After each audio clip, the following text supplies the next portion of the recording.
probabilmente si stava arrampicando su dei sassi, ci sono dei massi abbastanza grossi qua sotto di protezione di una colonna e lì probabilmente è scivolata. Una fatalità inspiegabile quanto inaccettabile. Un pomeriggio d'estate a Cesana Beach, luogo rinomato in provincia perché meta di giovani e famiglie desiderosi di trovare riposo, ristoro e svago. C'erano molte persone perché adesso d'estate è sempre come se fosse una spiaggia, diciamo, quindi è sempre pieno di ragazzi, di gente che viene a prendere il sole, che viene a nuotare, poi lì c'è anche un piccolo bar, quindi c'era anche tutta questa gente che era lì al chiosco, insomma, perché è un'area molto frequentata. D'un tratto il vociare viene zittito dall'eco di un rumore sordo, seguito da grida di aiuto. Per realizzare quanto accaduto basta sporgersi oltre la boscaglia. Sotto il pilone del vecchio ponte di Cesana, fra i massi che lo rinforzano, c'è il corpo ormai privo di vita di Gaia De Golle, 15 anni, residente a Colderù di Lentiai, comune di Borgo Valbelluna. Vicino a lei l'amica e coetanea, ferita perché coinvolta dallo scivolamento di un masso. Incolume la sorella.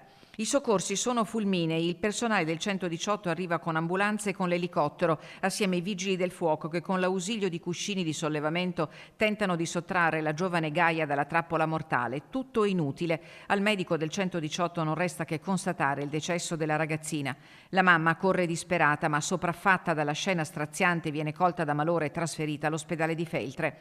All'ospedale di Belluno, invece, viene trasportata l'amica di Gaia. A lei la sorte ha riservato un destino diverso. Forse perderà 2 dita di una mano, ma è viva. Dolore immenso, perdite una vita, ci sono molte altre parole da aggiungere, solo questo. Il vice sindaco di Borgo Valbelluna a stento trattiene la commozione. L'assessore regionale Giampaolo Bottacin, interpellato sui pericoli che si celano sulle sponde del Piave, spiega. Oggi può essere che una parte del fondale sia in un modo, domani in un altro, una parte delle arginature sia toccata dall'acqua, domani no, insomma sono ambienti abbastanza pericolosi. È necessario conoscere il pericolo per cercare di non esporsi al pericolo, questo credo sia la base di tutto.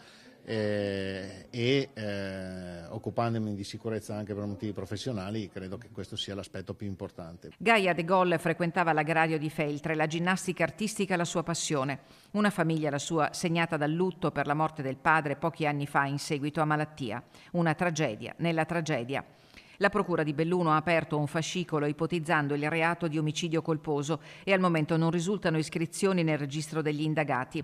Le indagini proseguono sulla base degli accertamenti svolti dai carabinieri. Disposta anche l'autopsia sulla salma della quindicenne per accertare le cause della morte.